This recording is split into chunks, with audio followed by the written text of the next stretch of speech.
Welcome to the Room of Lives. I'm your host, Neil. If you're hearing any sounds in the background, it's because I'm not at home, I'm traveling, and I'm currently on the campus of the Northeastern University in Boston. So today I'm talking with Ken Kim, who founded Crypto for the Homeless a few years ago, which is a non-profit organization where volunteers bring food to the homeless and are reimbursed in crypto donations. Ken begins by sharing his brief life story and how he got into this project. He explains how the project works and how it evolved over time, why he uses crypto instead of fiat money, and how the current market crash is affecting the project. I ask him how homeless people and crypto people feel about his project and discuss the different flavors of criticism he has got. Ken then shares his worldview that has resulted from his experiences and his vision for the future of the project and the global homelessness issue in general. We end with two topics that Ken wanted to share his views on: the future of communal versus atomic living situations, and the depth versus superficiality of human relationships.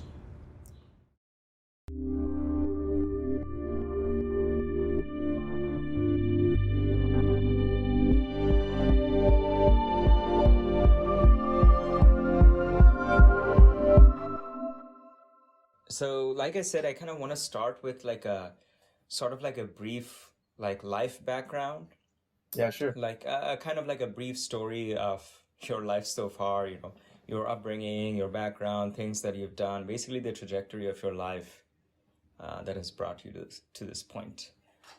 Yeah, sure. So I guess just to give a brief summary of my life, I was born in the U.S. My parents are both from Korea. I was born in New York City, and I pretty much grew up in New Jersey for most of my life. Um, and then I went to college in Maryland, and then grad school in Jersey again, and then Oh wait, what did you go to uh, college and grad school for? when I first went to school, my parents were really pushing for me to become a doctor. I Mm-hmm. guess that's a really common thing that a lot of Asian parents Asian want for. parents? Yeah, Yeah. exactly. Yeah, yeah, they want for their children. Yeah. I tried, but it was not really, I guess, my calling in life. Mm-hmm. I wasn't able to get into medical school. Ultimately, that's what happened. I really did try though. So it's a pretty that's one issue that's pretty tough because once you take all the prerequisite classes for medical school and let's say you don't get in your first time, you would have to try and basically redo some of your classes in graduate Mm-hmm. school, try and improve your grades and apply again, and it's a really arduous process where Yeah. it doesn't really leave you in a great position afterwards, Yeah. especially for like employment. So after that didn't work out, I actually took some time off. So I was Yeah. working. I feel like I when was you're like working, kind of yeah, really focused on one of those things and it yeah, doesn't work out and has taken away all your time and energy, it can also be a big hit on like self-esteem and things like oh, that. I've seen that abs happen with like my friends. absolutely. And one thing that's Mm-hmm. kind of tough is also most people, like, it's not really a traditional route for employment. Like a lot of people, what they do is they go to college, they just start working right away. They start their lives like they're financially independent. They have a family and everything like right away. Mm-hmm. So then to see your peers almost be like 10 years ahead of you in that Yeah. regard, it's a little bit disheartening too, because Mm-hmm. you're still in school and then you're starting over again, or maybe you're like for my case, I took some time off. I was just working like uh, I wasn't financially independent at that point. I was working like several different jobs, but even then, it was not really enough to fully support myself. So it didn't really feel great. But that's what I Mm-hmm. was doing. Like I worked at a dental office. I worked as an EMT, and Mm-hmm. then I even actually was a wedding DJ on the weekends. Just for fun. Oh. Yeah. So I was really trying to just experience many different things and try to Mm-hmm. kind of explore. Uh, I guess my different options and whatnot. So then I did that for a while, and then basically I decided to go back to school. This time, to pursue pharmacy that's actually what both of my parents do. So they both work in a hospital. My dad's retired, and my mom just retired as well. Mm. So they did that for their entire lives.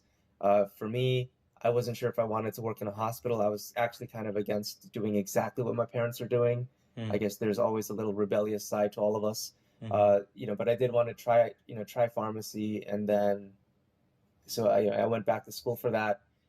Uh, Luckily, that was something more in line with what I was capable of doing. So, I made it through school and got hired by CVS almost immediately, and then I Mm. started working.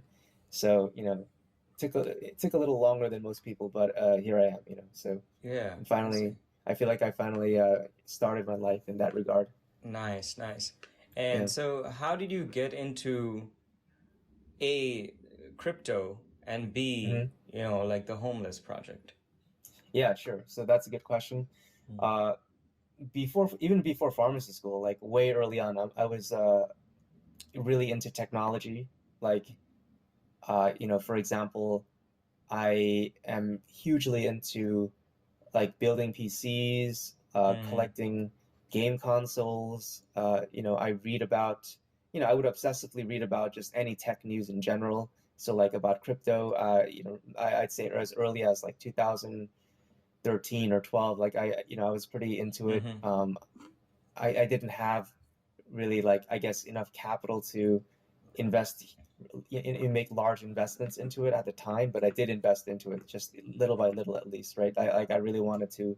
I like the idea of it. I like especially the fact that it was decentralized. Like that was Yeah. a big factor to really pique my interest. Mm-hmm. Um, but yeah, that's basically it. So I was really big into tech. I would consider myself pretty tech savvy. And then I feel like it's just a natural inclination to something like that.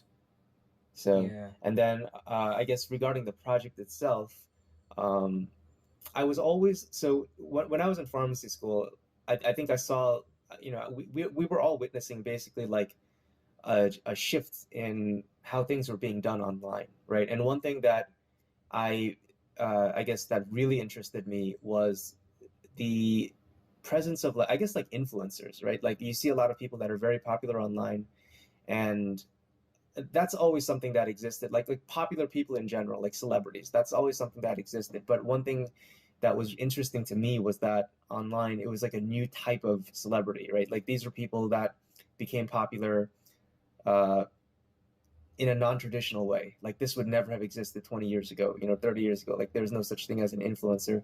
And then what really interested me was that they were able to harness that power, kind of like just the power of the internet, right?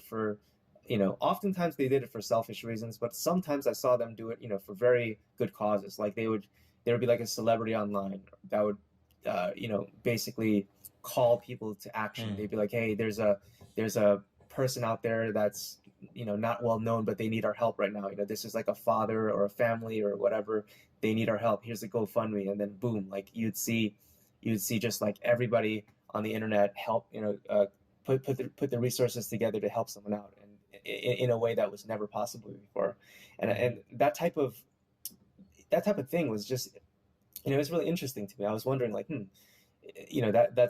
that's a really good utilization of like, someone's ability to just I guess get the attention of a lot of people. And then I was thinking like, hey, that'd be cool to like,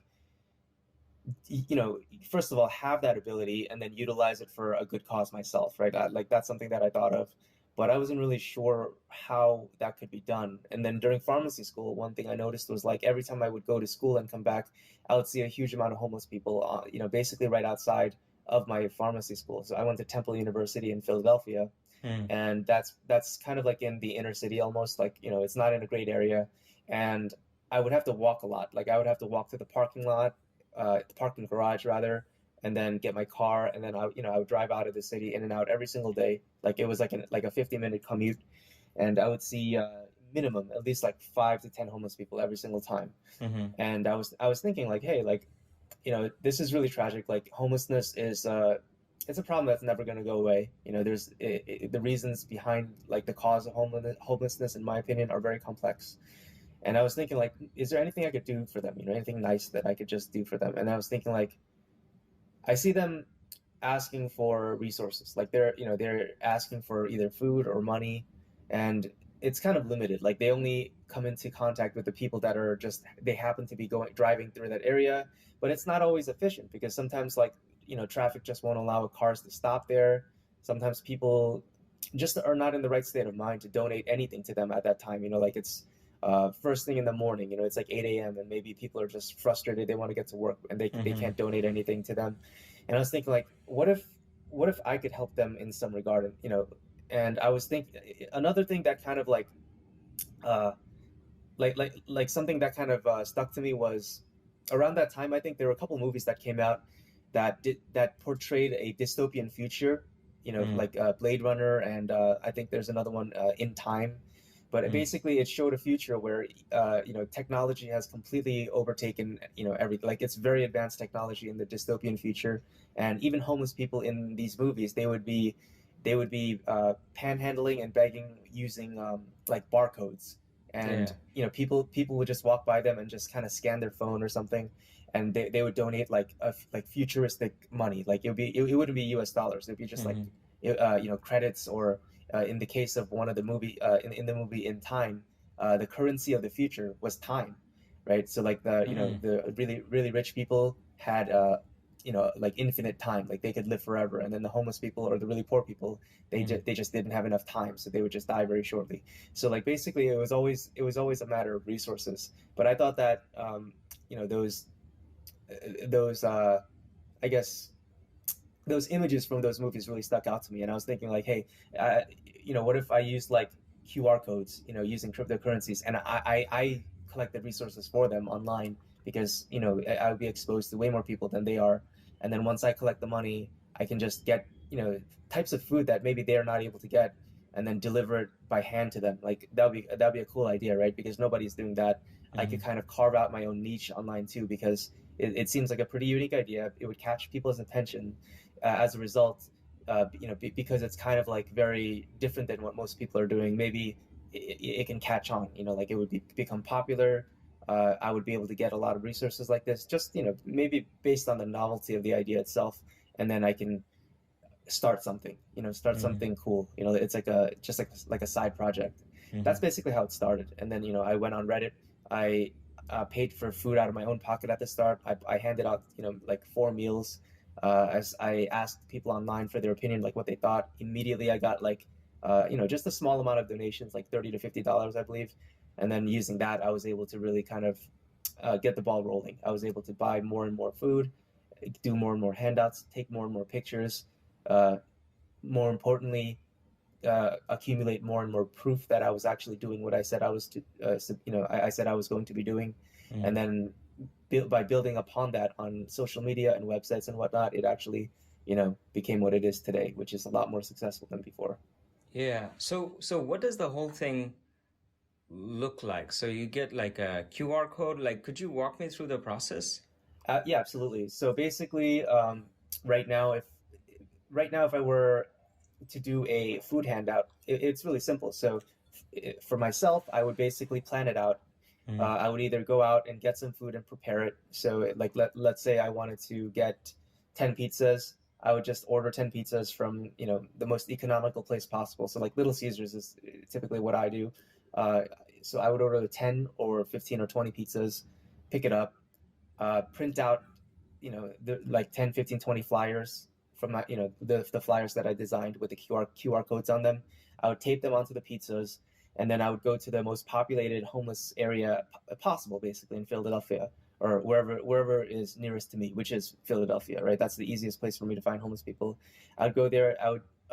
It's kind of difficult. I would have to park my car in an area that allows me to park for the amount of time necessary, and then start handing out the pizzas. I would request every time I hand out a pizza, I would request to take a picture of the box, you know, while trying my best to, not get their face or anything like that. And then that's basically it. Once I collected proof that I actually handed these pizzas out, and also like the flyers are visible in the photos, I would then return home and post the pictures on all the social medias, document the amount of spending that I did. So I would also take a picture of the receipt, Mm-hmm. and put that in the spreadsheet as well, and then update how much the organization has spent. Mm-hmm. Um, that's basically it. And then I would just go through all of the social medias, post the pictures everywhere, and answer any questions that people have online, which is typically, it's also a valuable recruitment tool, because once people see what we're doing and if they like what we're doing, we get a handful of uh, prospective volunteers, and then if we even get one person in the future that volunteers to do something like that, then I think it's worth it. So Yeah. What are that's the that's QR basically how. codes for? Like, what do they link to? Or, Exactly. yeah. Yeah. So the QR code, there's about 20 QR codes on the flyer right now. Each QR code is just it scans directly to the wallet address Uh-huh. that belongs to our organizations. So if Mm-hmm. somebody had like a Bitcoin wallet, and they liked what we were doing and they wanted to donate to us, they could Mm-hmm. just scan the respective QR code on the flyer, and then it would basically give them it's kind of like a text string that is Yeah. the address Yeah, where yeah, they yeah. could send the crypto to. That's basically it. Yeah. So I remember seeing your posts about crypto for the homeless like up to like a couple years back. Yeah. And then Mhm. recently I saw your post again, which was like what was it, like a 3-year anniversary? Yeah. It was a And 3-year anniversary post. and this time the difference I saw was that in some of the new pictures there seemed to be like other people also like making meals or preparing them. So it seems like the project has kind of evolved over time and grown maybe. Like could you tell me a little bit about how it has evolved over time? Like I said, it was just myself. I was going out literally alone and handing food out, um, with no help at all. And then basically people started getting interested in the project and getting added on. So very quickly, like my people that were close to me, they were the first ones to volunteer to help. Mm-hmm. Um, so for them, if they were living with me here, it's very easy to reimburse them, right? So if they went out and handed out food, I could just reimburse them. However, I had like a couple friends that were interested in doing it that were not local. So the way to handle that, in my opinion, the best way to handle it was just by using crypto reimbursements. So like for example, if someone in California, like a friend of mine, went there and handed out some food, and let's say he gave me the receipt, it was for $25. I would just send him $25 of Bitcoin Mm-hmm. at the time of donation. So like, let's say he did it today, I would just look up what $25 of Bitcoin are worth today, and Mm-hmm. then just send that over, and then it's done. Mm-hmm. Like he did the donations, he took the pictures in California, and then I send the crypto, and like we're square. There's no more. Nobody owes anyone anything, and he basically handed the food out for us, but then we paid for it. It's essentially that's what's happening, and then. Uh, a lot of people like the idea of that, because now the organization was not something that was just based out of Philadelphia in my area, but it was something that anyone could do anywhere. And then that kind of got the attention of several volunteers all over the world. Uh, Unfortunately, a lot of volunteers just volunteer once or twice and Mm-hmm. kind of stop. But we did actually have I'd say like 2 or 3 volunteers that continue to do their work like over a long period of time. So that's something that I'm really grateful for.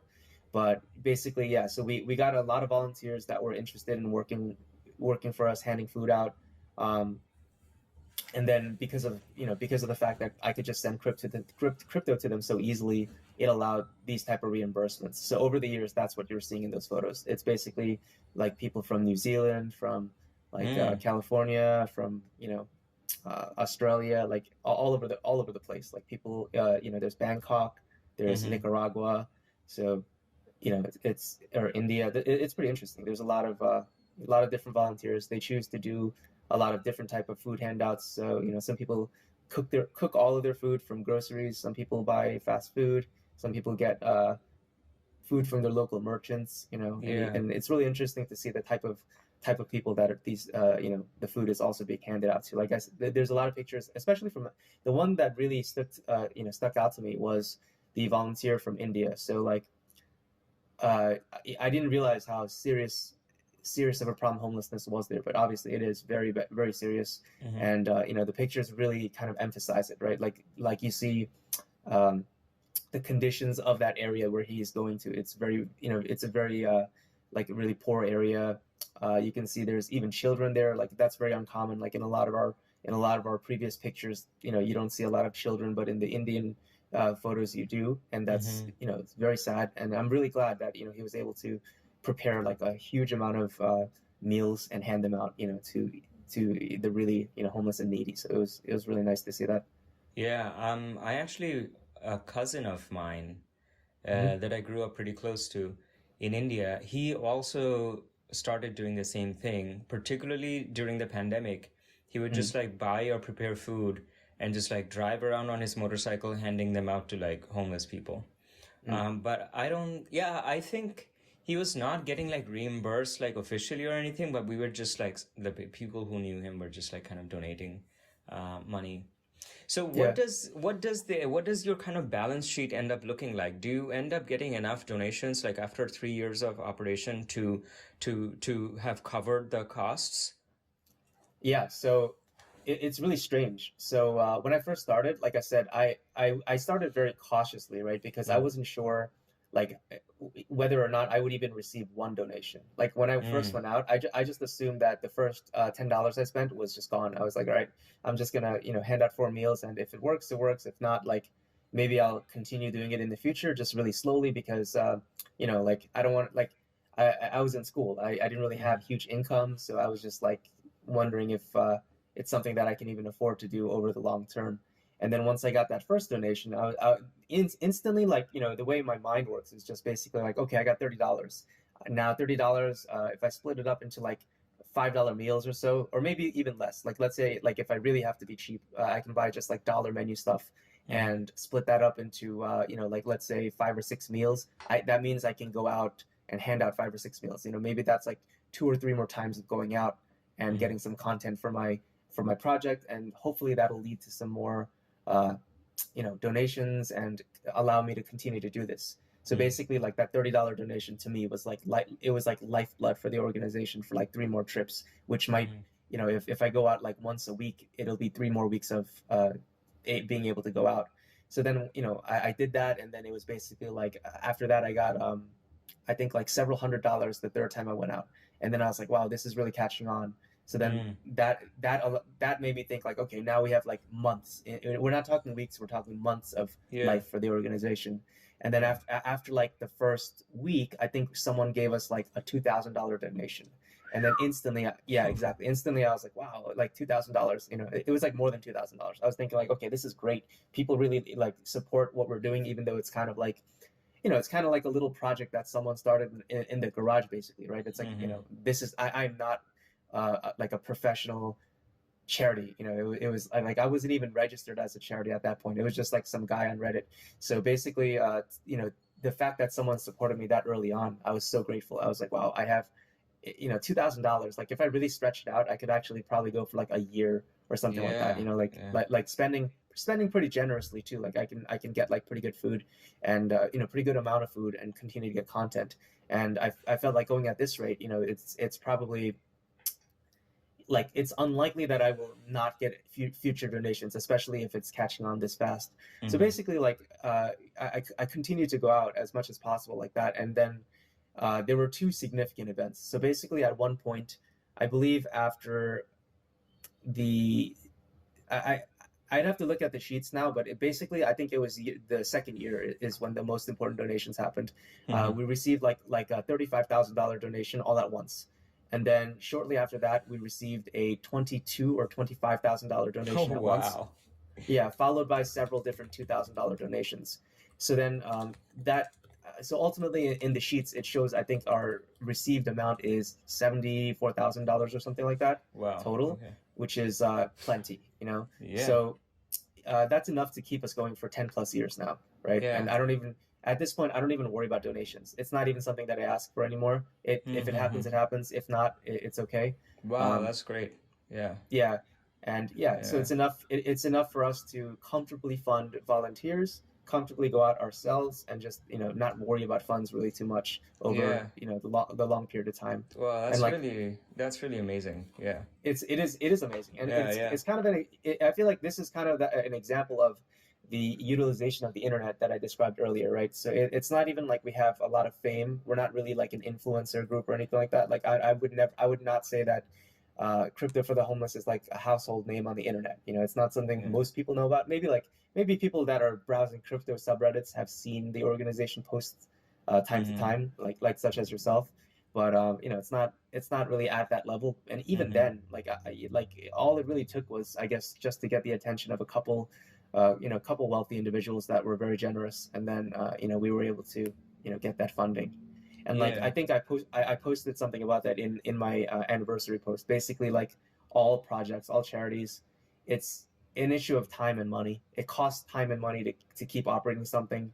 If Mm-hmm. people will deem the organization, I guess worthy is not a good word to use, but basically, if they look at the project as something worthy to survive, then someone on the internet will support you, and then it will survive. And if it's not really justified, in like the existence of the organization is not justified, then that's basically what's going to happen. The internet is not going to support you, and even if you want to continue the project, if there's no funding really, then either you pay for it out of your own pocket, Mm-hmm. or the project is just not possible to continue, right? It's just something like that. Yeah, So yeah. yeah, Um, that's basically it. so one sort of lingering question that I still have is about Yeah. the role of crypto specifically in this project. Mm. So I Yeah. understand that one thing that it does is that it's this kind of like this novel idea Hmm. where, like no other person has like brought this like crypto and donations for homeless people together. So Yeah. that's one thing that works for you. But and another thing might be that, because you have like this public wallet address where you're getting donations, it helps in the transparency of things because people can just go to that address and Yeah. see how much money you've got and then kind of match it with the accounts that you're showing them, etc., things like that. But other than that, I'm wondering like, a what is it about, like, is there something about crypto that actually makes it easier to do this project compared to fiat money? Like, for example, Yeah. you have this like volunteers that you sometimes have to reimburse. And as things stand now, it's still like more expensive in transaction fees to pay people in Bitcoin or whatever than to send them like money over Venmo. So what would you say are like kind of, are there like, other than the things that I mentioned, are there any other like Right. Right. advantages to using crypto in particular at the moment? Yes. Yes. So there's two things actually, right? So Mm, the first thing that you mentioned, I guess, like why crypto. So I've had pretty bad experiences in the past using PayPal, which mm, is, I guess, kind of correlated to Venmo, right? But yeah. basically, there have been instances where when large amounts of money are transferred, Mm, sometimes PayPal will just freeze your account. It's mm, even temporarily, but that's happened to me as well. They've frozen my mm, account for like 3 months at one time for no reason, and I mm, had to call them, uh, make an appeal, and even at the end of the day, they refused to address any kind of legitimate concerns I had, and it mm, was like several thousands of dollars. They were just frozen in my account for like 3 months, and there's nothing I could do about that. So mm, the very fact that using crypto, I kind of don't have to worry about that. I have peace of mind where I can just operate my charity as I see fit, and yeah. at no point will anybody ever just do that to me. I think that's one huge benefit, right? So just Mm, just based on the fact that I don't have to deal with like some kind of central figure that possibly can do that to me is good. yeah. Uh, but yes, like regarding the fees, it really depends on where I'm reimbursing to. It's all relative, I believe. So if someone's in the U.S., Mm, actually, yes, Venmo is probably, or Venmo or Zelle or something like that is probably superior because mm, there's no fee. It's quick, and they can just it's not even like they don't have to do any weird conversion. They don't have to use like an exchange. They can just put it right into their bank account with a quick transfer. So it's really mm. nice. If they're international, I think that's where crypto probably sees more of an advantage Oh yeah. because, like, for example, someone's in India. Like, I have no idea how to acquire an Indian rupee, or like Yeah, even yeah, even even even wire them funds in that manner. So yeah.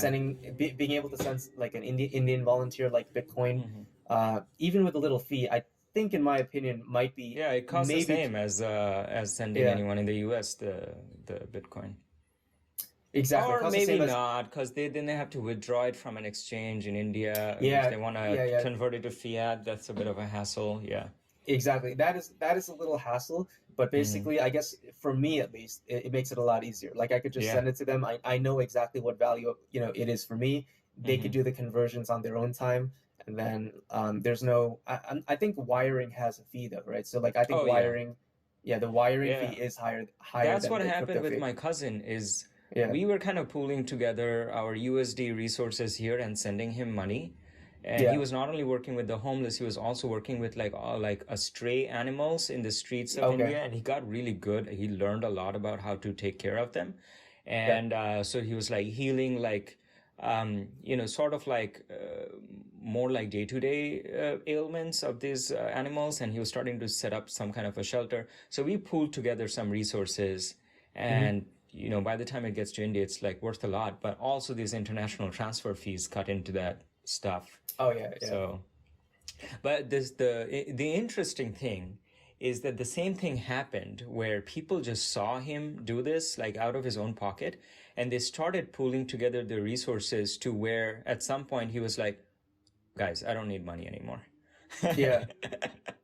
And I that's think very I inspiring. It's when like people just see someone, yeah. even when they can't do anything themselves, they're like, wow, yeah, this is a good cause. And then just like the money just comes. Even in the middle of a really kind of economically starved time, such as the Oh pandemic, there yeah. are Yeah. people still Exactly. like willing to put together the resources for something that they Yeah. see as a good cause. All I think all it takes is just one person really to go out and act, because it's Mm-hmm. like what your cousin, you said it was a cousin, right? Yeah. Yeah, exactly. So like a lot of people want to do stuff like that, but ultimately when it comes down to it, right, how many people are actually going to leave their house, leave the Yeah. comfort of their home and like go take care of, animals or homeless people around the area? It's not really like a really common thing. So Mm-hmm. I guess if you see someone in your own community do that, then it's like motivational, you're like, wow, like even if I can't do it, let me help him do it, like it's something that I think people kind of gravitate towards. So Yeah, yeah. yeah, So there's something to say about how do that. you think your parents feel about this project now? So I don't, to be honest, I don't have the greatest relationship with my parents, right? Oh, I We've see. always had kind of a strained relationship, but they do know about the project. I told them about, parts of it, like maybe in the last couple of years. It's Mm-hmm. only been after, I've only been doing it for 3+ years, right? So it's not really like a long time thing yet. Mm-hmm. I told them about it. They like it. Like Mm-hmm. I think they like the idea of it. I don't think they really understand it too well, to be Yeah. honest. Yeah. Being kind of older, Yeah. but they do see the pictures, and ultimately I think they can see the like the immediate benefits of it, right? So it is something that they are on board with. They're proud of Yeah. it. I see, I But see. yeah, Yeah. yeah. And how do the homeless people themselves feel about it in general? So that's interesting, right? So Mm. basically, when I hand food out, it seems like the immediate effect is like they say thank you, and it seems like most homeless people are they eat right away. Like it Mm. seems like they're very hungry. Mm. So I've heard from people online Mm. that hunger is less of an issue nowadays, but Yeah. that does not seem to be the case. Like Mm. from firsthand experience, like when I give them the food, it seems like you know plenty of them have been starving at least for like 24 hours, Mm. like maybe it's because they receive like change and money, but they don't receive food, and Mm. it's difficult for them to maybe leave their spot and get food on a regular basis. But Yeah. it does seem like when I give food out, it's like something that was like they desperately wanted.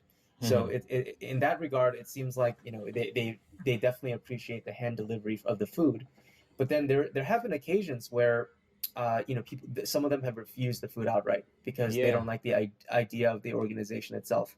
And I remember one Oh. time I went to there's like a street of homeless people. There's at least 20 homeless people where I go.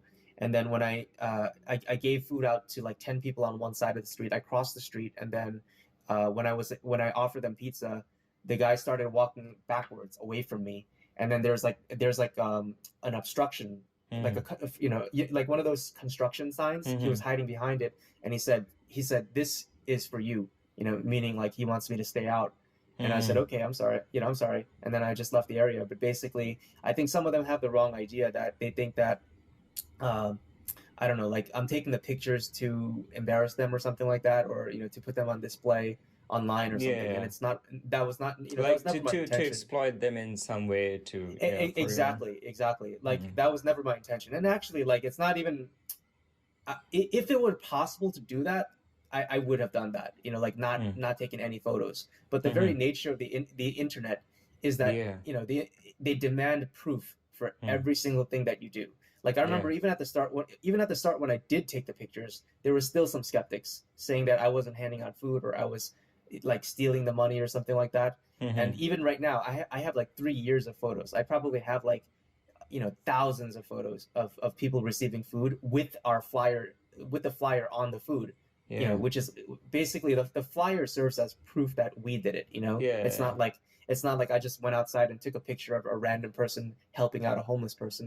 Like the Mm-hmm. food actually has our flyer on it proving Mm-hmm. that it was done by us or Mm-hmm. like for the organization. Mm-hmm. So just having that much proof I feel like should kind of silence most skeptics. But even right now, there are people that will criticize us for, not like what they claim is that we're not doing what we're saying we're doing, right? So even with this much proof, if people are skeptical, can you imagine like what people would say if I had no photos at all? You know Oh what I mean? yeah. Like it would just be. I feel like the project just would not have succeeded at all, just simply because Mm-hmm. of the nature of the skepticism on the internet. So like I Yeah. feel like the photos were a necessary evil, and the Mm-hmm. best that I could do is just preserve the homeless people's dignity by Mm-hmm. trying not to Yeah. try my best to not get their face or like Yeah. censor it out or something. So like that's what I try to do. Yeah. Yeah. Yeah. Um, so I was kind of interested to learn what are the different flavors of criticism that you have got from people about your project, because I feel like that's kind of important. It's like a reflection of how different parts of society feel about this project and like the Yeah, different nuances. So I'm kind of interested to dig a little bit deeper. So yeah, one thing that you told me already was that there's this feeling of distrust that, okay, you're kind of like lying to us somehow, that this is not real. And then another thing that you mentioned, which was on the Reddit post, was that there are some people who are just opposed to helping the homeless, yeah, that you exactly. shouldn't help them. Yeah, so you've encountered that also? That yeah. So Mm. now, so one good thing is like because we have so many photos now, the amount of criticism is much less than before, right? Like Yeah. early on in the project, it was like a huge amount of criticism and a Mm. small amount of support, right? And Yeah. that support is kind of what kept us going. And then nowadays, when I post, it seems like pretty clear that the project is legitimate. Like Hmm. we're a registered 501(c)(3) status Oh organization. yeah, Like we're a congratulations for that. Yeah, I kind of forgot yeah, about yeah, that. yeah, Yeah. exactly. So we received help from a tax attorney who really helped us out along the process. So we're like fully registered. We're a real nonprofit, and Hmm. yeah. So nowadays the criticisms we receive are kind of like that. Like some people just don't want us helping the homeless, so they say things like, "Please don't enable the homeless. Don't hand anything out to them. Instead, just worry about infrastructure, worry about rehabilitation, worry about like housing for the homeless, getting them jobs and whatnot." And like I agree with like the fact that those things are important, and I feel like things like that are already in place, right? Hmm. And I don't think just because they exist, all homeless people will use them. And in fact, I think the sad truth is a lot of homeless people will remain homeless just for the rest of their lives. And homelessness is caused by like a million different things. It's not just one thing that causes homelessness. Like for Hmm. example, someone could have a drug problem, right? And then like if they have a really horrible addiction and you cannot cure that addiction, then financially it's just like it's really tough, especially now, with inflation this bad, with we're in a recession, Hmm. rent is going up, jobs are kind of plentiful, right? That's one good thing, but like everything else is really hard. So like you can actually even have a job and not afford to live in a home. A lot of people I know that actually work like decent jobs Hmm. barely, I'm talking barely, can afford to live in their Wow. own place, right? A lot of like most people live at home with their parents.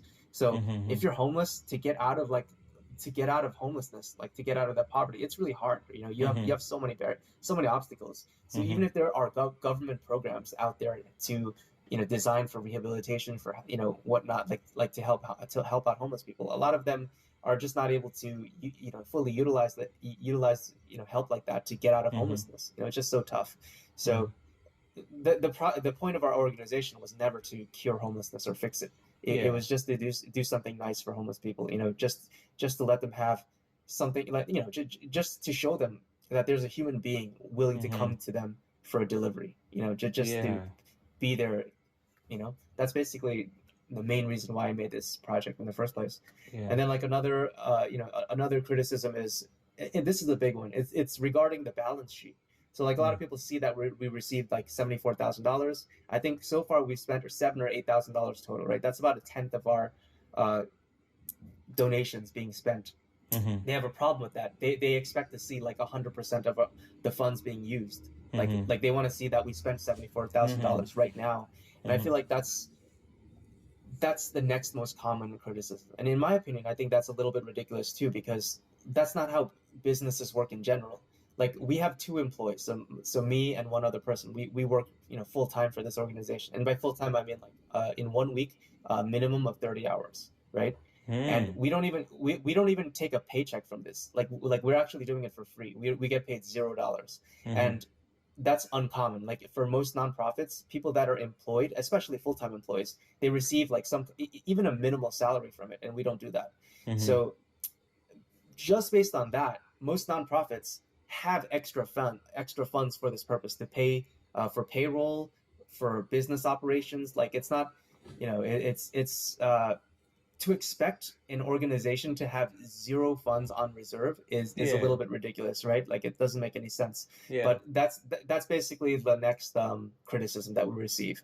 So I Yeah. try to be transparent with that as much as possible. I try to explain that, number one, we received a large lump sum of funds 2 times, Mm-hmm. and our current burn rate, like our spending rate, is set so that we can last for like 10 years. Like, I try very, very frequently to emphasize that. And then the Mm-hmm. next thing is just I try to educate people on kind of like how a business operates. Like, no business will have $0 in the Mm-hmm. bank. Mm-hmm. Otherwise, you wouldn't even be able to guarantee Yeah, one yeah. day And in the even if you future. wanted to spend all that money Yeah. now, it's just like, what are you going to do? It's Ex- just gonna, exactly. Yeah, yeah.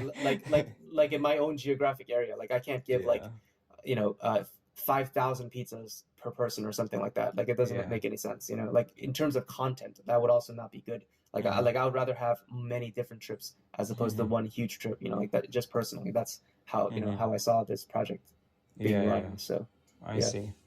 Um, oh yeah, you mentioned a little bit about, the kind of economic, like it feels like we're kind of heading into a recession. The crypto markets have Yeah. been pretty bad too. Hmm. Okay, so I guess the question has kind of answered itself. I was going to ask, how has this affected your operations? But I guess it still has the potential to affect your operations because you keep your money as It crypto. does. It does. That's a great Yeah, question. yeah. Yeah. So basically, the way that we do our donations in the most fair way is to Mm. record how much the value of the crypto is worth when they donate it, right? So if Oh, someone shit. donates it, exactly, if someone donates $35,000 to me, which is one Bitcoin at the time, so Yeah, that's what happened. Someone gave us one Bitcoin at $35,000. yeah. I record it as $35,000 because that's Mm-hmm. what the donor intended, right? So, like, Mm-hmm. if crypto crashes, which it did right now, and Mm-hmm. I say, hey, one Bitcoin is worth $20,000, I'm Yeah. only going to give out $20,000. That donor is probably pissed off. They're probably thinking like, hey, I gave you Mm. $35,000. Why are you only going to give out $20,000 right now? That's not Mm-hmm. what I gave you. So basically, I record the value of crypto at the time of donation, Mm. and if it goes up or if it goes down, it doesn't matter. All Mm. that matters is what the value was on that day where they donated, and I think Mm. that's the most fair to us, right? Mm. Because it eliminates the issue of volatility. Mm. Now the only issue is that we assume all the risk as well. So right now in this bear market, I continue to donate. Like, I reimburse, I hand Yeah. out food, Because you have and I reserves. Yeah. exactly, we have reserves, and yes, the reserves are have shrunken because of the Mm-hmm. crash, Mm-hmm. but like, it's because of our burn rate. Like I said, our rate of Mm-hmm. spending is about 400 a month. Mm-hmm. It's no problem. Like, even if the worst case scenario happened, I would still be able to afford that $400 out of my own job. Like, I could easily just do it out Yeah. of my own liquidity, out of my own savings. Like, it's Mm-hmm. something that I could easily cover because the rate of spending is not that Mm-hmm. horrible. So this project, I guess by design is designed in a way where the volatility is not going to really hurt us that bad. And at least Yeah. right now, the amount of donations, it's not we're not talking about like millions of dollars. Mm. $74,000 for a small charity, I think, is reasonable, Yeah. especially over many years to afford. So Yeah. that's I basically guess how it since is. we're on the question of this volatility, it kind of begs the question, what if you convert your donations immediately to some kind of a stable coin? That yeah, so that was suggested by some people. It is something that we could have done. I just chose not to do that, Hmm. but that's not a bad idea, right? So Yeah. if it were converted into a stable coin, then it would just kind of preserve the value pretty well. So Hmm. maybe something to consider in the future. Yeah. Just haven't done that. Yeah, I was just wondering if, because these conversions are also, they're a little bit of a hassle still, cost some money, etc. So I Yeah, was wondering if you keep like the majority of your reserves as a stable coin and the day-to-day things it could be, yeah, I don't really know. But yeah, yeah, it seems to that's be something not to a bad think idea at about. all, to be honest. Yep. Yeah. Um, okay, so then, oh yeah. Yeah, so you talked a little bit about, how like people in general have seen your project. Hmm. And the thing I'm also interested in is specifically like mainstream crypto culture Yeah. and something like your project. Like you're right in saying that in the world of crypto, this is kind of like a unique project. I haven't really heard. Do you feel like what you're trying to do, where you're like, giving food to the homeless people, is something that's kind of like at odds with like mainstream crypto culture and what mainstream crypto people are interested in? Because it Yeah, seems more absolutely. as time goes on. In the beginning, the crypto was kind of about, oh, bring power back to the people. But over Hmm. time, a lot of other things like this hyped up things where people buy like millions of dollars of NFTs and they're basically Yeah. interested in speculation markets and getting rich. That kind of thing has started to become more dominant. And so something like crypto for the homeless is now like, what is that? Exactly. Yeah. So. So I agree. I think like crypto culture nowadays, it's filled with a lot of greed. Like a lot of people Mm, want to get rich quick. They mm-hmm, want to find the next coin that just multiplies in value by 1,000 times. They mm-hmm, want to buy NFTs that do the same thing. They want to. There's a lot of scammers out there, so people mm-hmm. are hugely skeptical. Like every time I post anything, I think part of the reason why I receive a lot of criticism is probably because of other people that scammed a lot of people. Like there's a lot Yeah. of scammers, or I think they call it rug pulling. Like a lot of Yeah, people yeah. will they'll create their own token, and then once they have a lot of investors, they would pump and dump it, and then Mm-hmm. they would leave a lot of investors with losing their money. So I guess there is good reason to really be skeptical in this crypto field, right? Because there's a lot of bad actors. Mm. Not most people actually probably are there for a personal gain. I think is probably Mm-hmm. the main common theme here. So yeah, I guess to be a charity in this field, it's kind of like yeah, we're definitely a little bit different. um I understand the amount of hate and skepticism that we receive. It's not something that I take personally, because I understand, like, by default, if you're a community that has been burned over and over and Yeah, over yeah, yeah. I mean, I think by this some type of level of this behavior. Yeah, skepticism is actually healthy it is. because Yeah. people keep falling prey to like the millions of scams. So I think it Yeah. helps for people to become a little bit more like, a little bit more skeptical. Yep. Yeah. Yeah. And then the best that I could do regarding the project is just continue to take pictures. I think Mm-hmm. after a certain point, when I have like 10 years of photos, like there's really no way people can look at it and say like, "Hey, this is a scam." It's like, Yeah, come on, we have 10 years of photos. Like, yeah, yeah, yeah. give me something here. Yeah. Hey, something else that I'm thinking about is like kind of vague in my head is that a lot of crypto was about removing the middleman and Hmm. like trustlessness. At the Hmm. moment, the way that you're doing things is possibly the best way that you possibly could, but there still remains a kind of an element of trust that, okay, I have to trust that this Yeah. person is actually taking these pictures, and then you're doing this bookkeeping and accounts, and you're telling me that, oh, this is the amount of money that you spent and whatever. So Yeah. there is still some like, kind of like traditional middleman trust Yeah. layers in here.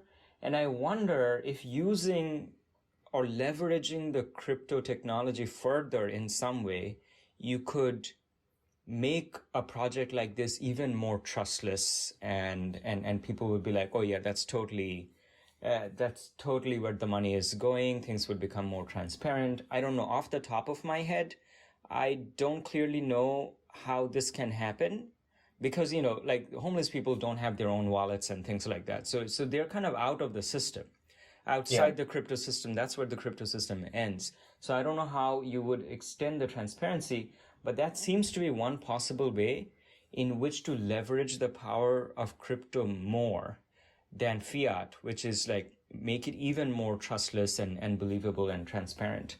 But yeah, it's just an idea that's just I've been thinking about while you're talking with me. Yeah, so I think ultimately that is a good idea, right? But to make that possible, I think you would have to eliminate the requirement of a human brain in this project. And I Hmm. think like I do believe computers will become that smart one day, right?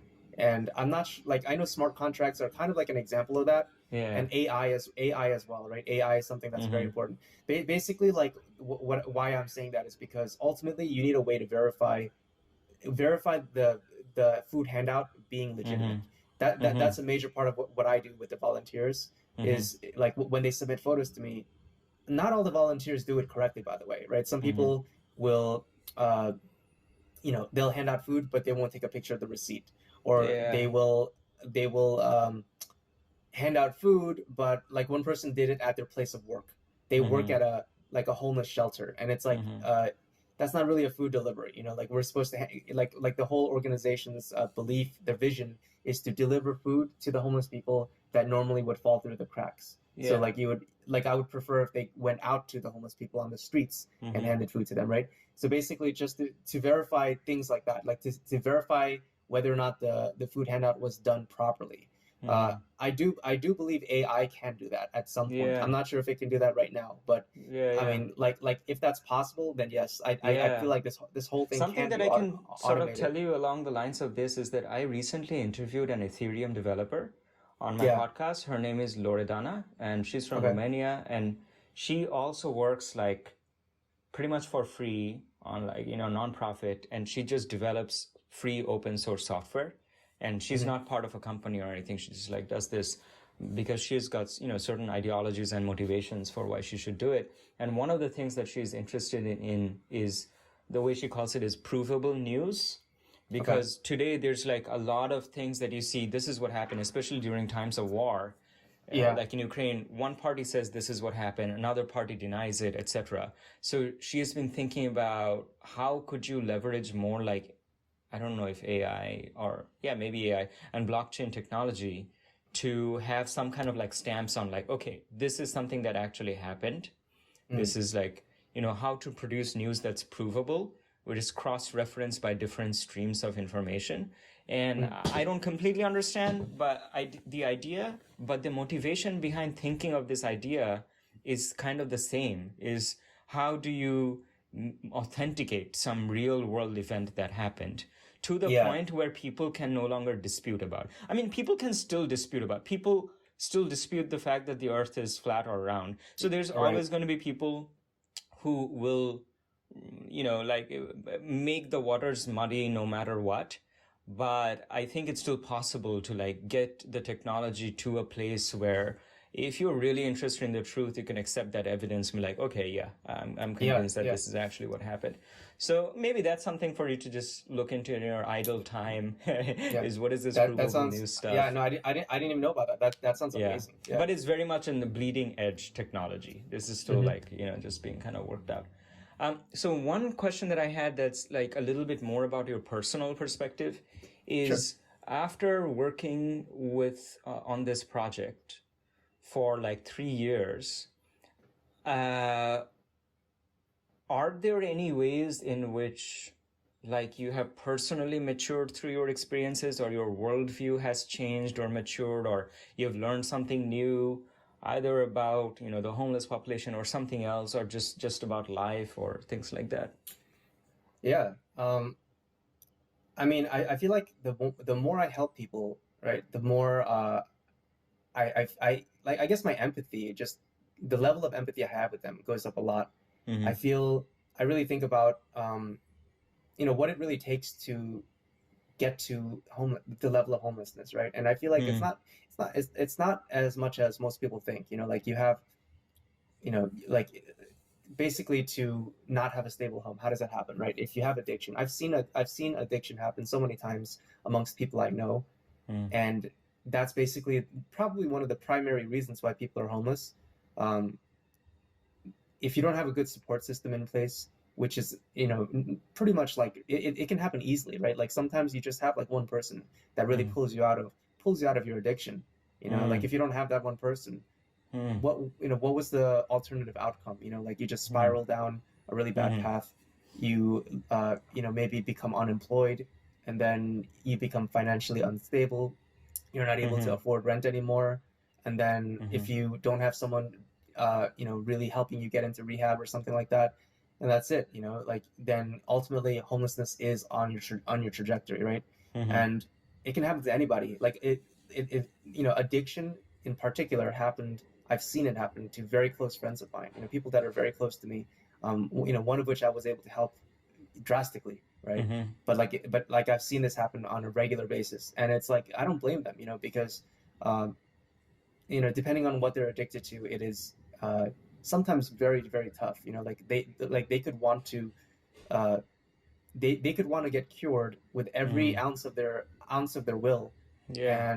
and still be unable to do it. Sometimes it takes like 4 or 5, 6 different attempts in order Yeah. for that to happen, on top of having like medical help as well as counseling and everything. Like it's so Mm-hmm. hard.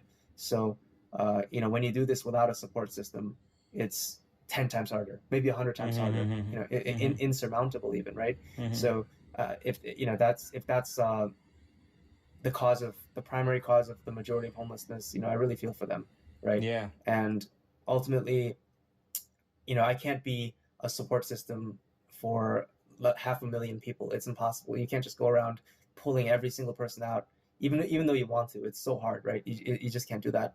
And then on top of that, some people are really bad with money. Like Mm-hmm. nowadays, especially with this recession and inflation and whatnot, uh, you know, you have to be very conscious about like how you spend your money, right? Like, yeah, if your rent is high and you only have like, let's say, if your rent is more than half of your income, and then you have a limited amount of money, Mm-hmm. left for yourself every month, how are you going to allocate that, right? Like, how much are you going to spend on groceries?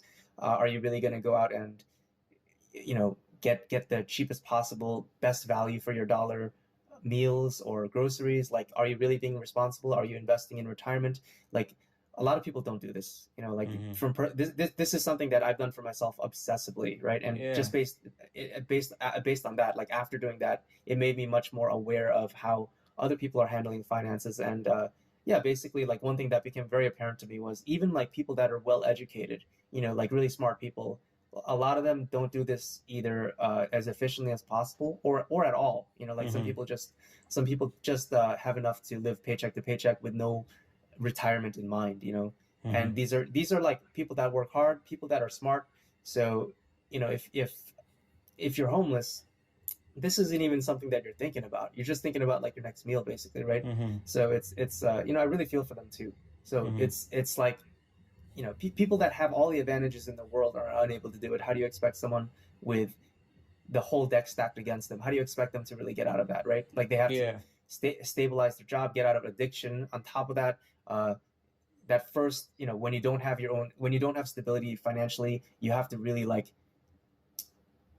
be really, really frugal, make huge sacrifices, which, you might not even be aware of that you need to do. Like it's really tough. So I guess over the years, just learning about all this stuff, becoming more aware of it, I really feel for them. And it makes me like, it makes me work harder on the project, to be honest. Like I really Yeah. like, even on the days like where I don't want to do anything, like I really make myself do it. I'm like, I have to make Mm. the posts online. I have to respond to everyone. I have to educate people. I have to really just, ignore all the criticisms, the hate. Like I have to just, really just put that on the back burner and do my best to, fulfill the vision of this project, whatever I Yeah. intended on doing. So Yes, I had that's a basically question it. about this criticism. You've gotten Yeah, like a yeah, wide array of criticisms, yeah. and a lot of the time, I've heard it from like multiple people, Mhm. is that you get like 10 positive things and then one negative thing, and your Yeah, mind yeah, just keeps on thinking about that one negative thing. So yeah, exactly. how do you deal with the criticism? Like, does it create a crack in your fort, It or used to. does it keep you up at night? Like, does it affect No, your yeah. mental well-being? At the start of the project, it definitely used to, but Mm. it was more because at the start there was more criticism, right? So the ratio Mm. of criticism was higher. But yeah, at the start, it would really get to me because like I guess the mentality that I had was like I just got back from handing out food. It took like 4.5 hours or something. It was really hot outside. I carried around like a cooler and like Yeah. I had to find parking. I spent like like the drive itself to Philadelphia was so far away, and like I had to Mm. I went through great lengths to do it, and then on top of that like all the things I did for the project, it was a lot of effort, and for someone to just not even go to the website and verify any of it and just call it a scam is kind of insulting, right? It's like what like you didn't see all the stuff I did. Like how can you say that? It's not fair. Mm. It's not fair. Like that's kind of like the mentality I had. But then basically like after all these years like it does none of it gets to me anymore, and mainly it's because I think of it like from their point of view. I'm thinking Mm. about like who are the people that are saying that, right? It's either someone that is not, like they don't care about the project at all, like they're just either out to cause I guess like they're out to troll basically online. They're out to just Yeah. criticize no matter what, It right? And doesn't nothing. cost much to just like leave a comment on Reddit Yeah, and then exactly. just Like go about the rest of your day and you don't even think about it, you know? exactly. Like Yeah. nothing that I could have done would have Yeah. satisfied this person, right? And Mm-hmm. then in which case it's not really worth any of my attention Mm-hmm. or my grief. And then like yeah, that's basically it, right? And then like the people that genuinely have concern, they're gonna express it in a way where they'll open a means of communication with me where I can actually answer the question. And Yeah. if I do it sufficiently, Mm-hmm. then maybe some of their skepticism will go away, right? Like someone that really is genuinely Yeah, yeah, interested yeah. will allow that discourse to Yeah. happen. And And that's then actually constructive because then that yeah, information exactly. disseminates to other people and they're like, okay, okay, that was a legitimate exchange, you know? Exactly. And then if we're doing something Mm-hmm. wrong, right, then they'll point it out. And Mm-hmm. then if it's legitimate, like of course I would fix it. Like if they say, Yeah. hey, like you're the way that you're recording something here is actually wrong. Like this value Mm-hmm. is incorrect because Bitcoin was not worth this on that day. Can you fix it? Mm-hmm. I would look it up, and if they're right, I would fix it right away. So basically, like I think someone that just comes right out of the gate saying like, hey, it's a scam, and this is how I feel Mm-hmm. no matter what. I feel like when you really look at that, it's not really like something that I really want to spend any time or Mm-hmm. mental effort really like to worry Yeah, about yeah. anymore. So Yeah, that's yeah. kind of where I'm at. Yeah, Yeah. And standing at this point now, how do you yeah. envision the future of this project? Like, what do you have in So mind? Mm-hmm. yeah, so ultimately, I want to have more than two people working on the project full time. Like right now, just Mm-hmm. me and one other person. We split the all the work basically on the back end of things Mm-hmm. web design, content management, engaging with the community, like doing correspondence with like responding to emails and doing things like this podcast or whatnot, like interviews, like things like that. We spend all just the two of us. We do all of that stuff. Mm-hmm. In the future, if we could delegate some of it to other employees, Yeah. that would be ideal. That would be Mm-hmm. ideal. The Mm-hmm. main obstacle we have is that, like I said earlier, we don't pay our employees anything. I don't take a paycheck from this whatsoever. It's just a Mm. passion project, right? And it's Yeah. also the other person working on it is also very passionate about it. So it's not an issue with us. However, I do believe that in order to get someone willing to put this much time into it, unless they feel like they have a lot of investment into the project, like they helped create it or something, I feel like it's going to be pretty difficult to get someone else to commit themselves unless there is some kind of payment, like unless they get something out of it, right? So I feel like as a result of that, we set up like wallets maybe 2 or 3 weeks ago for this Mm. purpose. We haven't really Mm. received any donations there, but we set these separate wallets are for the future goal of being able to pay our employees at least something. And it Mm. kind of because we created separate wallets, I Yeah. feel like it also stays in line with Yeah, our that makes mission a lot of statement, sense. Yeah. our mission a mission statement at the start, where I promised that none of the funds will be used for anything except for food and goods. So Mm-hmm. like I will stand by that, right? Like Yeah. all of the funds that we receive for the crypto for the homeless wallets will never be used to pay anybody. It'll only be used for food. Yeah. Yeah, I However, think the that's new great that you're being very straightforward and transparent yeah, about it. exactly. Yeah. So yeah, hopefully in the future, basically we expand our operations, we have more employees, we have at least some donations received in our new wallets to pay the employees, even minimally, just something to give incentive to be employed by us, and Yeah. then hopefully we can expand to other countries as well. Like we have Yeah. more coverage, more employees. That's basically it. Just basically what we're doing, just on a larger scale. That would be ideal. Yeah, yeah. In your most idealistic vision, Yeah. how do you think the global homeless problem could be addressed? So I, I think it requires a lot of resources. So I think like the current things we have are okay. However, Mm. like I said, I think there's a lot of people that are falling through the cracks. So other than just helping out their immediate needs, which is like how I think how my organization is designed, like for Mm-hmm. immediate food delivery, I think really to get people out of homelessness, like I guess ultimately not to be homeless, other Mm. than other than just literally having like the people that can't survive just die off or something like that. Because I feel like that's what a lot of critics of my project, that's what they want, is like they want people who can't survive just to die, and then Mm. people who are able to get out of homelessness to Yeah. be able to do that by themselves. Like Yeah. I think that's like It's the a very default. free market survival of the fittest mentality. Exactly. Yeah, yeah. People Mm. want survival. Like ultimately, the problem here is, Mm. in addition to all the mental problems, it's a lack of resources for everybody. Like it's not enough resources for everybody. Mm. So there, like other than like a government safety net that allows that to happen, I think there has to be basically things like people going out to where the homeless are. So I guess like agents. Mm. I don't know how that would be funded, but basically people going out to help people with addiction, to help Mm. people get educated about finances, Mm-hmm. and then on top of that, I think basically, I guess a form of rehabilitation. So like to get people cleaned up, to get Mm. them employable, to get to train them in employable skills, like Mm-hmm. things like that, right? But I think that's kind of what people ultimately want to fix homelessness. It's like they want people to be able to get rehabilitated. Those things are required. Mm-hmm. The addiction counseling is insanely hard, because Mm. even right now with our current, uh, things like what is it, alcohol AA, like Alcoholics Anonymous, and other programs like that, methadone clinics.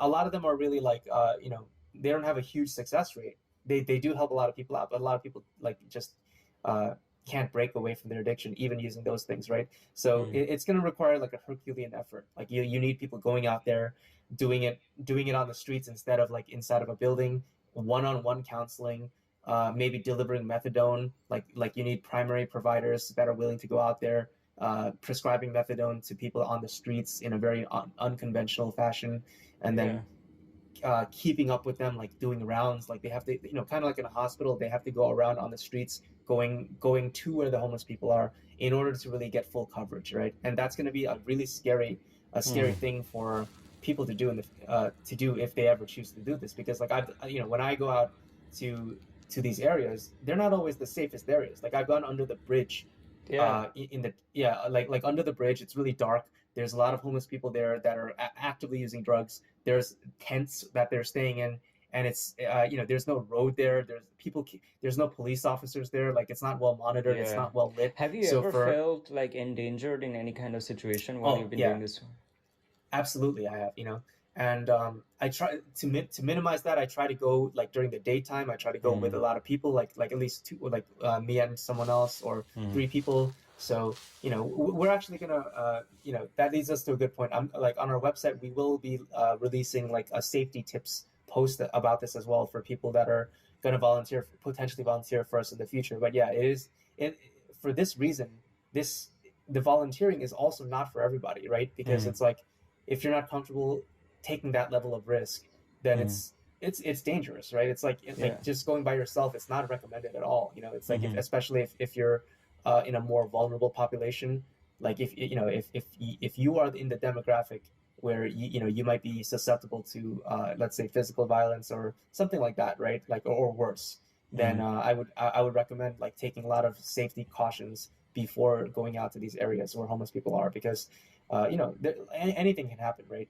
Like Mm-hmm. maybe somebody's on drugs, maybe they're not mentally stable, you know, like I've seen it, right? It's not always safe. So Yeah, yeah, yeah, yeah.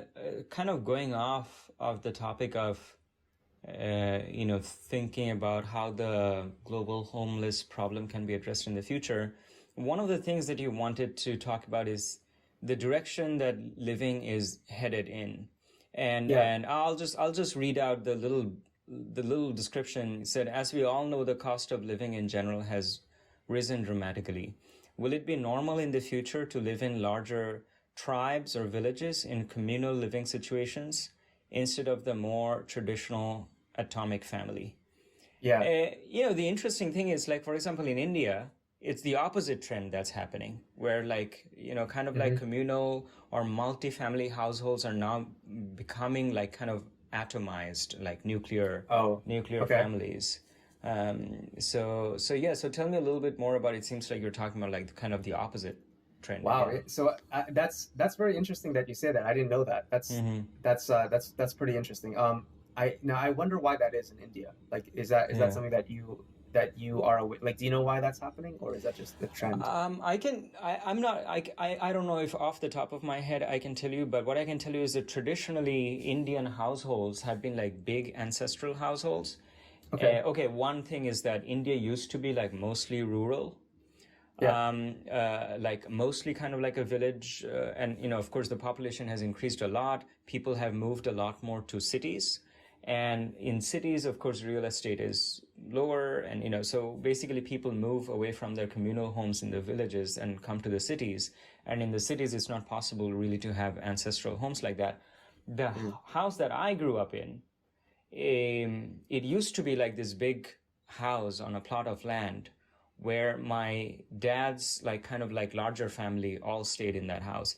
And then eventually what happened is that they broke it up into three separate buildings. And so Mhm. my dad is like in this one building. Next door is my uncle, who's my dad's brother. And the other next door is my dad's sister, my aunt. And the only reason that I have my uncle and my aunt next door is because it used to be like one big um, ancestral home. So this is a trend that's happening like everywhere in India, and it's not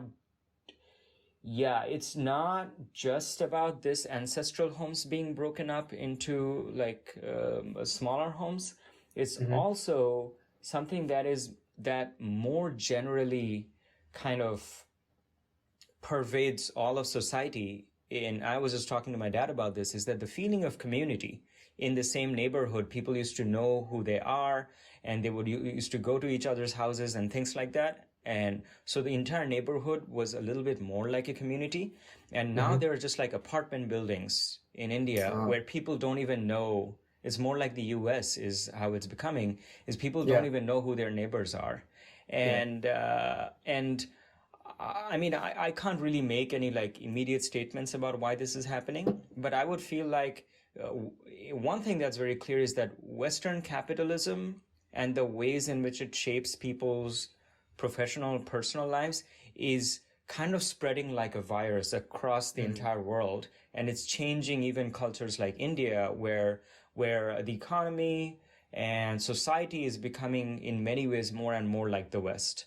And this kind of atomization is, I think, very pronounced in a country like the United States. I remember feeling it very harshly.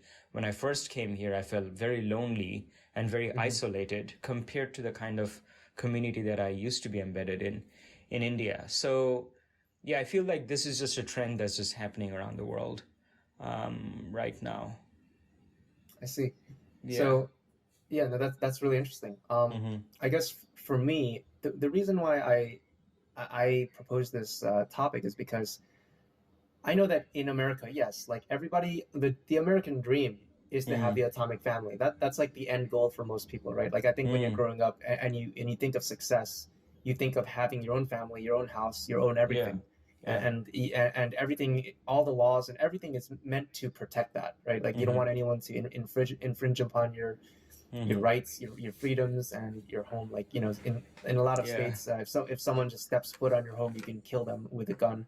Like I know that's a thing, right? Mm-hmm. So basically, it's something very important in our culture. But I guess like in the past year, we've seen inflation just skyrocket. They say it's 8%, but actually, like when you look at the price of a lot of things like gas, rent, food, it seems like it's a lot higher than that. I think Mm. the 8% figure might have been like kind of almost manipulated. It seems like it was calculated across the board, maybe in a lot of categories that you might not even be aware or use. But like I Mm-hmm. think effectively the cost of living for most people, I'm gonna go ahead and say I think it's higher than 8% of an Mm-hmm. in inflation that we're seeing here. And then like I know that a lot of people have a problem with wages not not keeping up with inflation. So Mm-hmm. like a lot of jobs don't even give you an 8% raise every year. I think like I know a lot of colleagues that receive like a 30 cent or less per hour raise this year, right? Which is not that much, especially when your wage is not that high. Mm-hmm. So I know that basically keeping up with the cost of living right now is either difficult or impossible. And I know the majority of people, a lot of my friends that are younger, that are in their 20s, just live at home with their parents or live with other people. Mm-hmm. Like and yeah, basically, even my like I have someone here living in my house, right? Because I charge him very low rent Mm-hmm. because otherwise, it's impossible for him to get off his feet, right? Like there's no way that he could afford rent. So Mm-hmm. basically, it's something that I experienced, because of people I know as well going through the same issues, right? And I'm very uh, sympathetic to that too. Like I understand that not everyone is going to be fortunate enough to be able to afford Mm-hmm. their own independence. And I feel like if this trend continues, like every time I go to work, I see the gas price going higher and higher and higher. I see at least right now, because of the recession, I see the stock market going lower and lower and lower. So I see my own, I mean, it's not a huge issue. I understand the nature of the market, but I just see like my own 401k, my own investments, they're all crashing. The value of it is all going down. And if you have enough savings and enough capital, I guess you can just get through that. You can survive it. However, if you don't, then this must like the way I see it is like it must be a really traumatic time because you're Mm-hmm. thinking like, wow, like my boss is not raising my pay. It costs like 10 or 20% more right now just to buy the things that I was already buying. The rent is going up. I can't afford I can like I can barely afford to either pay rent or I can't pay rent at all. Like I feel like a lot more this sentiment is more and more common.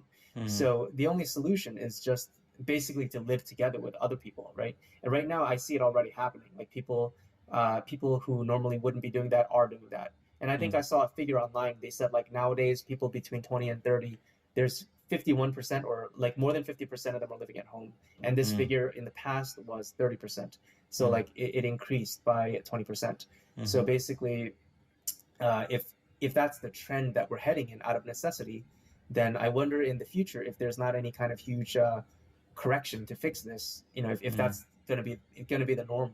Like we're gonna have most people either living at home indefinitely or they're gonna move out, but they're all gonna move out together. Like there's gonna be 5 or 6 people, group of friends Mm-hmm. forming a community, or even more. Maybe like it's gonna be like 10 to 12 people living in Mm-hmm. a multi-family home or something Yeah. like that, Mm-hmm. trying their best to live under their means. Mm-hmm. Like I've just looking at the trends, I feel like maybe that's where we're headed, you Yeah. know, Yeah, yeah. I mean, and this used to be the standard in India. There was, yeah, at least for the guys, there was no concept of moving out of home.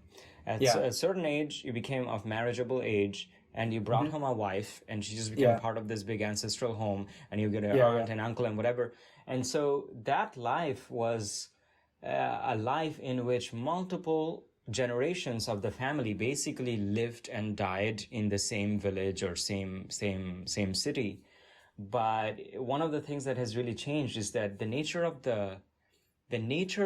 the employment market has very drastically changed in India. yeah, It is now more rare for multiple generations of a family to grow up, have a job right where they were born, and then their next generation is still there. Like a lot more people are going towards like higher and higher education, and they're becoming available to a national job market, if not an international and global job market.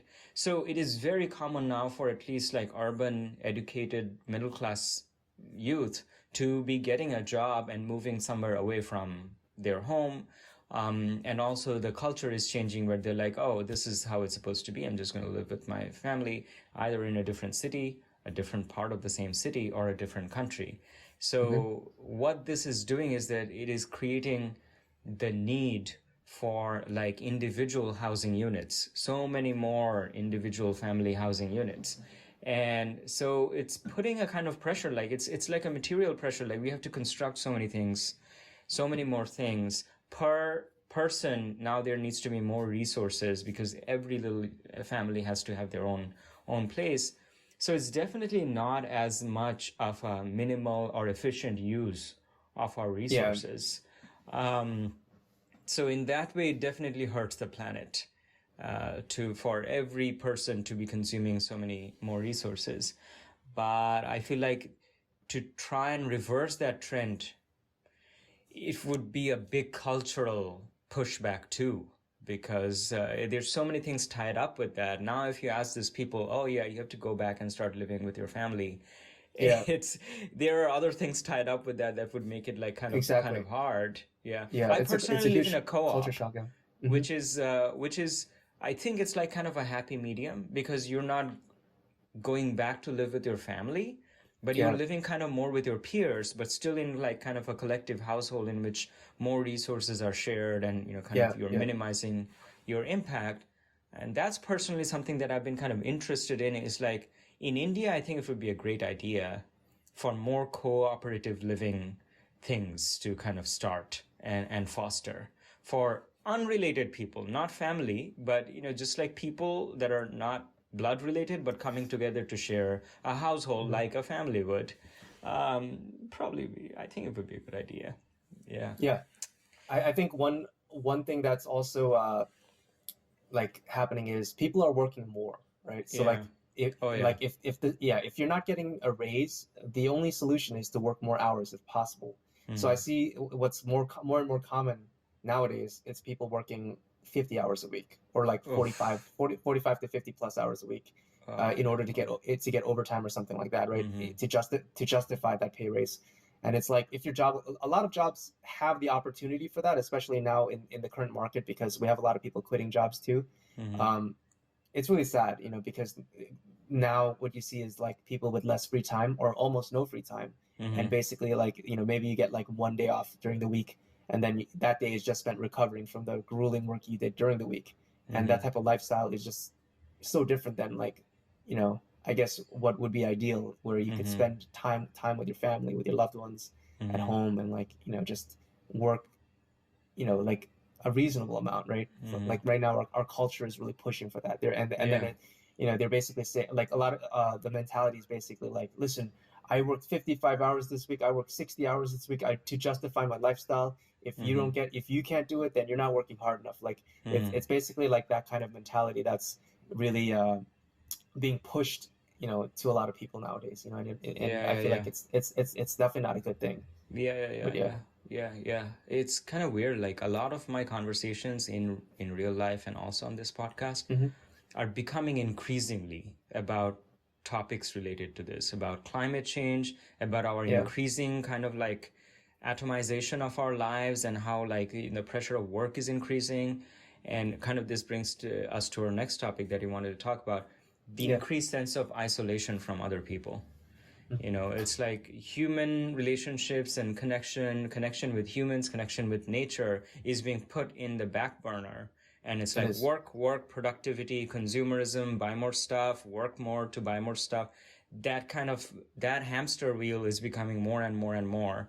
And technology has a part to play with it in it as well, because despite what it says on the cover, it's about connecting people, in many ways, technology is actually creating like little individual worlds for us that are cut off from other people's worlds. We are maybe connecting with each other, through technology, but not it's not really a substitute for like sitting down with an actual person, having a conversation with the phone, kind of Yeah. put aside.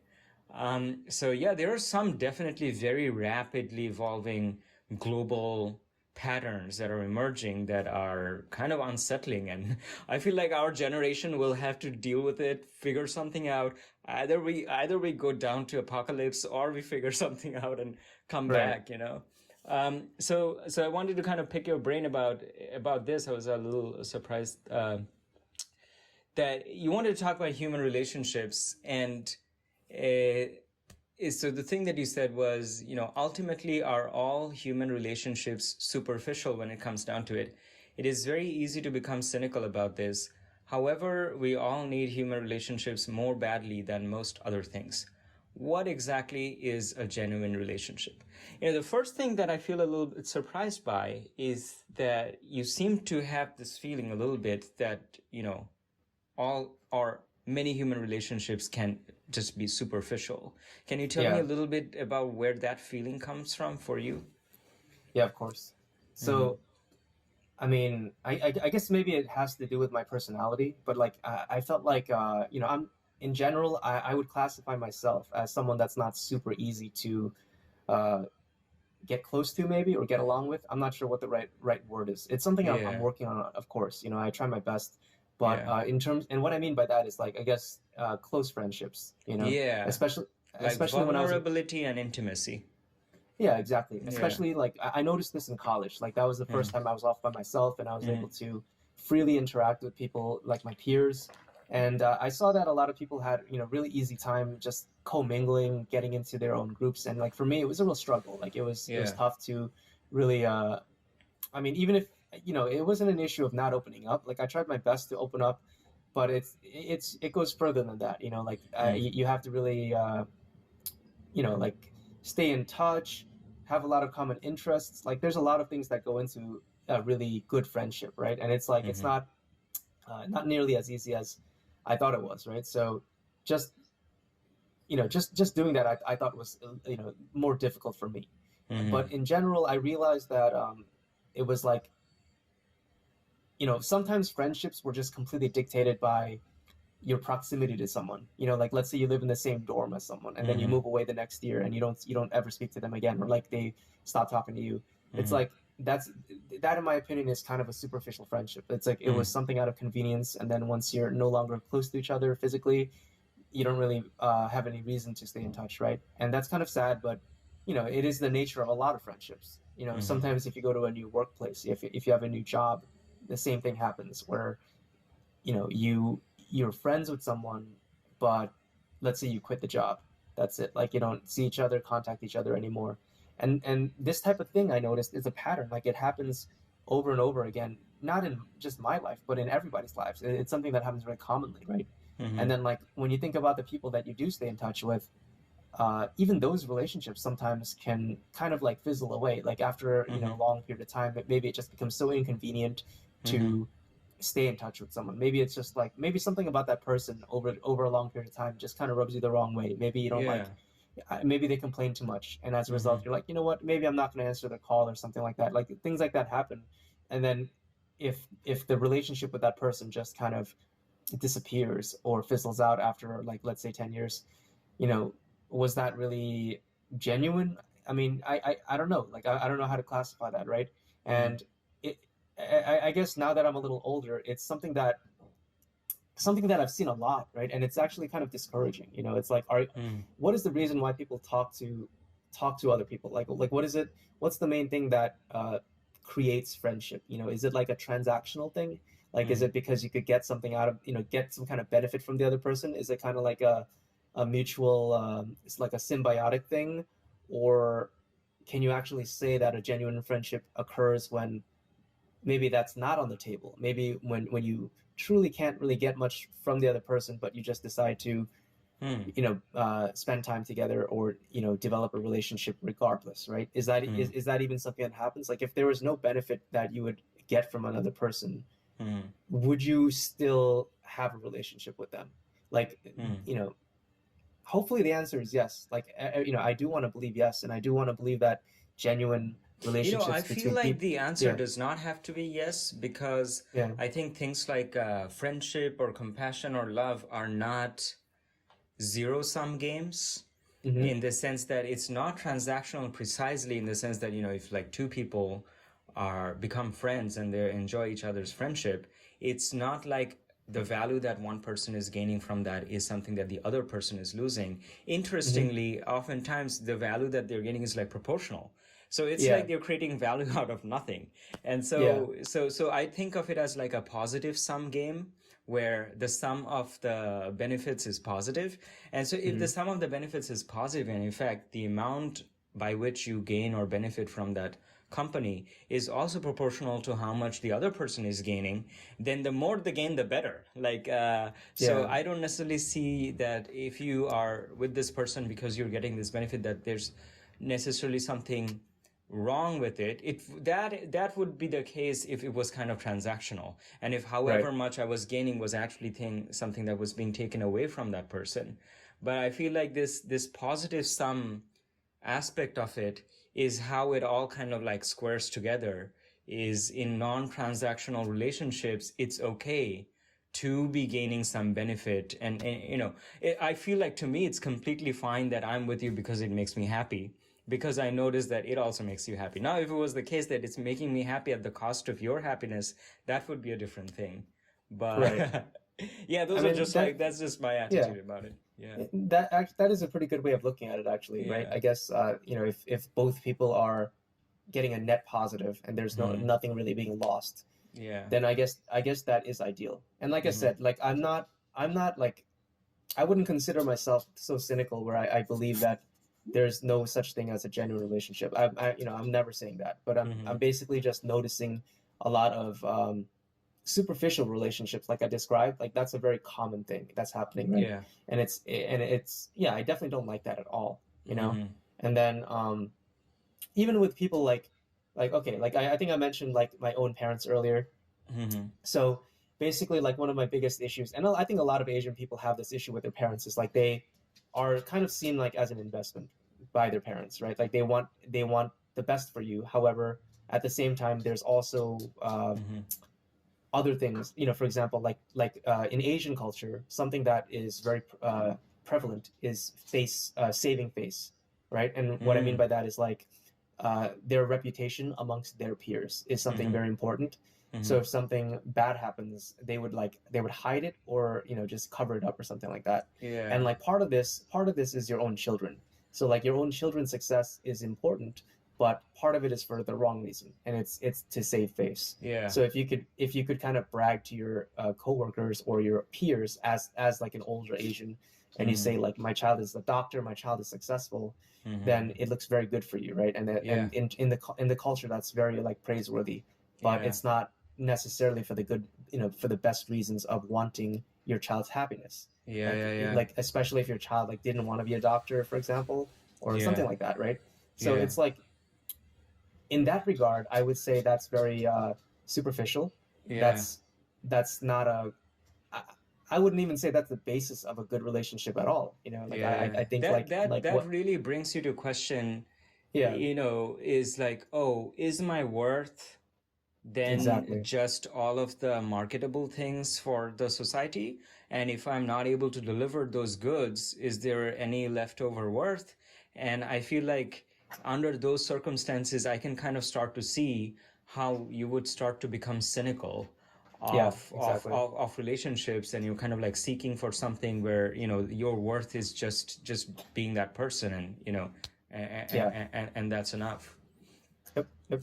Yeah. So yeah, it's basically things like that. So um, I guess one of my personal goals is to you know really work on making genuine connections with other people, especially like Hmm. that, my friends and family that are close to me. And it's like I want to avoid all Hmm. the superficial relationship as much as possible. Not that it's not necessary. Like I think at work Hmm. and I guess other areas like that, sometimes Yeah. it's unavoidable. Like you do have to have it, right? But I guess I don't want to just only have that. Maybe that's a better way of saying it, Yeah, you yeah, know? yeah. Yeah, yeah, it makes sense. I feel like there's an interesting connection between this and like the homeless issue, Mm-hmm.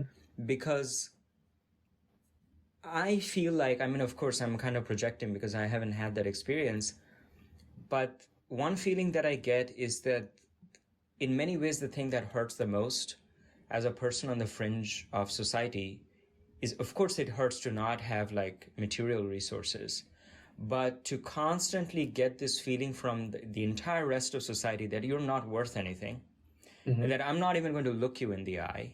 You're kind of invisible, and you're not contributing anything to society. You're not making the machine move forward. You're not employed. You Yeah, don't have yeah. a house, and therefore you have no worth.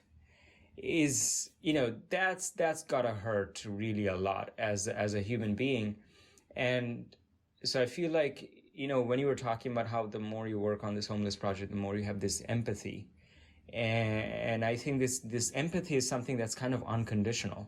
It doesn't ask that you show me what your worth is first, and then I will decide to empathize with you.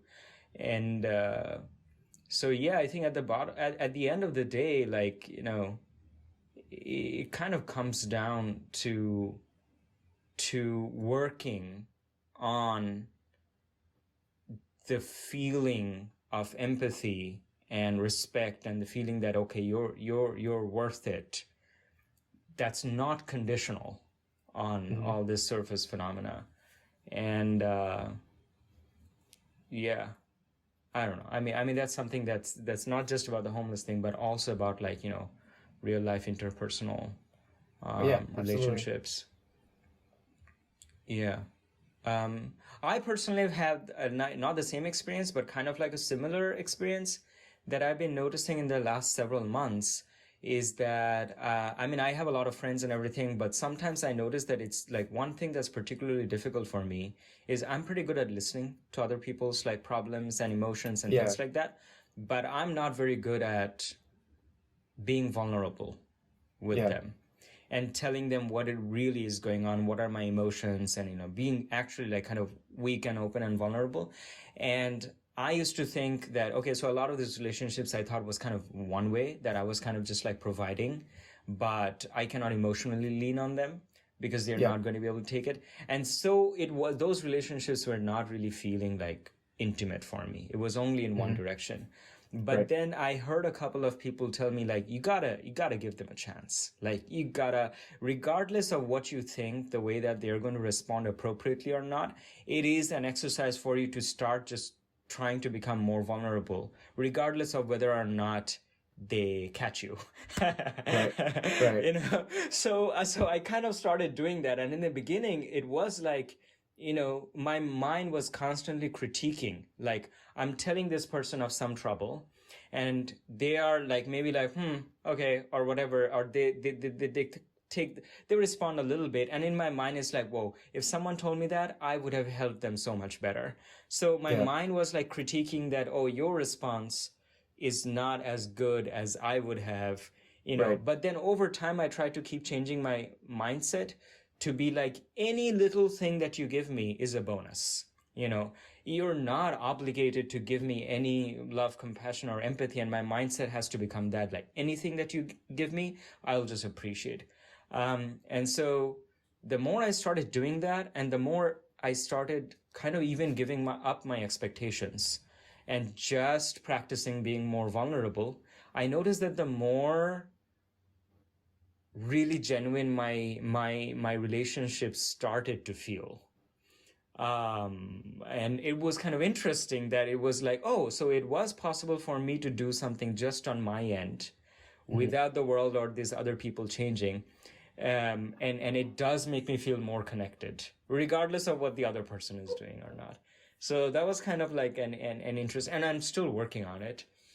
Yeah, But I for think example, that's a good this thing that finding. I'm telling you right now is Yeah. actually an example of me being vulnerable Okay. and telling you something. But it's just something that I've noticed is, I didn't realize, or I was unwilling to acknowledge that part of the bottleneck was within me, because I just had this kind of layer of cynicism that, Mm-hmm. why should I open up myself with you, And so I'm still kind of trying to work on that and just become more vulnerable regardless of however the other person takes it. So anyway, this is just like my perspective on like a related No, topic. that's very interesting. Yeah. And I think Yeah. that's kind of like a good place to start, I think, you know. Like I think Yeah. in order to cultivate more genuine relationships. Yeah. Yeah. And I mean, these things do happen where like, drift apart or the Mhm. proximity changes. And a lot of the time, if I had a friend who was living in my city, we were hanging out a lot, and then they leave the city, a lot of the time it's as if they like drop off the end of the edge of the earth for me. It's not like I Yeah. stopped loving them or anything, but it's just like we stop hanging out. But I don't really see that so much as like, oh, that wasn't genuine. It's like my mind is a cup and only so much can be contained in it. And if they Yeah. come back in my life, it's like we were like back where we started. So Yeah. yeah. So I think that was the last thing on my list. So yeah, well, thanks a lot for this conversation. Yeah, Thanks a lot for the podcast, having me on, yeah, and then yeah, reaching out to us. yeah, absolutely. Well, good luck with your project. Thanks for joining Ken and me today in the Room of Lives. Take care until next time.